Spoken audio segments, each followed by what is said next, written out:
for glitches in this, I'm going to show you the result first. So it's going to be this one,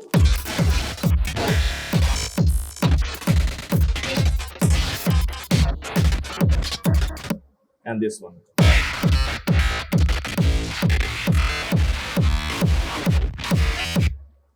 And we're all going to do, so these are three variations of the same source, let's say, because techniques are slightly different. And in order to be able to do this, you need a lot of like small transients that are randomly placed in places, and you need a lot of them. Let's say, I don't know, from 12 to 20. And you do this by just disabling the grid and randomly like placing nodes and making them smaller and bigger just so it sounds like a mess. So the original is this.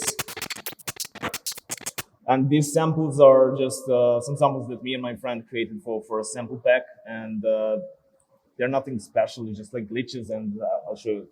You take random hats, random glitches, random noises, whatever. Or, yeah, there are some hats here. So nothing out of the ordinary. And if you do this, it sounds like a mess, which then you can record, and we just have an audio copy here.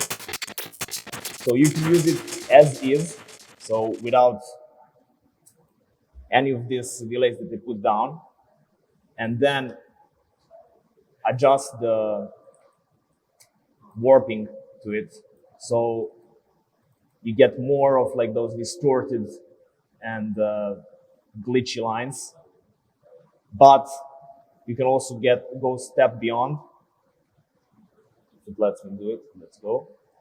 And then you add some delays here. So what they're going to do is just add even more space between those super simple notes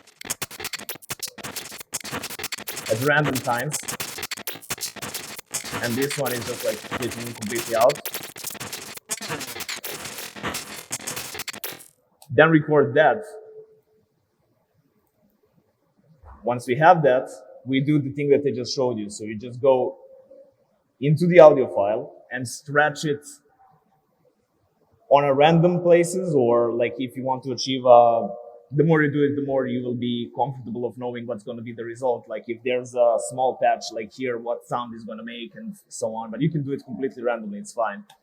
Once you do that, you will get something like this. Let me just turn off everything here as well so we can hear the original first.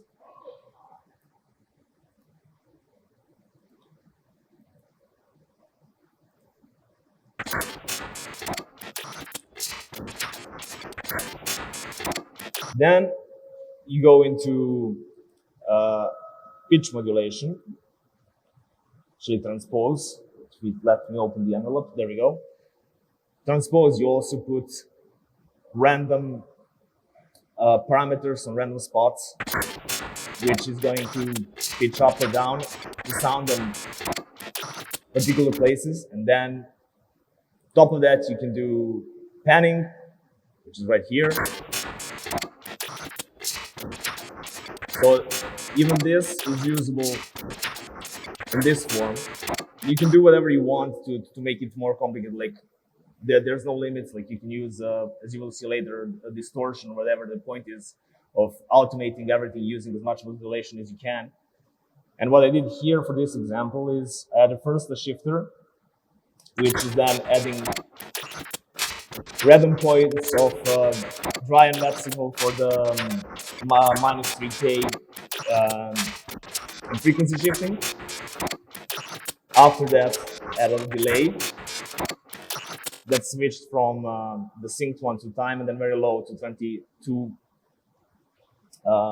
ms. With feedback on 60, you can do even more, it doesn't matter, because it's just on random places. Same principle, dry and wet. activated the automation here, and it's in Italian, which I don't understand.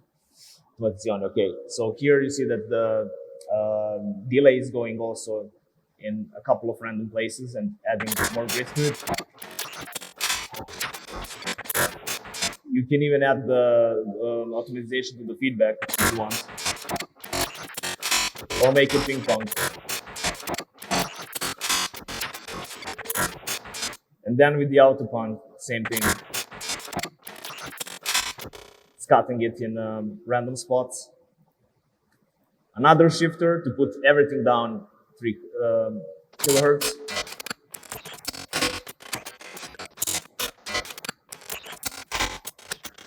And another one. Overdrive that you can automate as well if you wish. Like you could do this.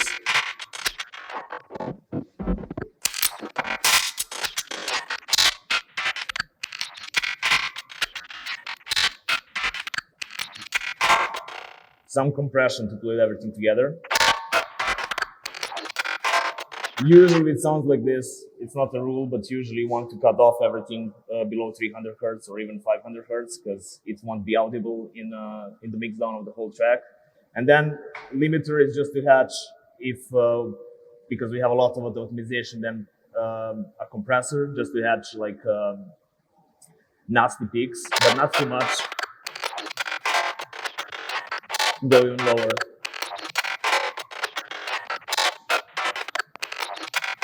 And then you can use the sound as is, you can use it as a sample, you can record it and then chop off small pieces and program it into the track. So that's all up to you. Just wanted to show you something that I'm often asked about, and it's really not that complicated. Like even you can skip the part where you're using a lot of samples together.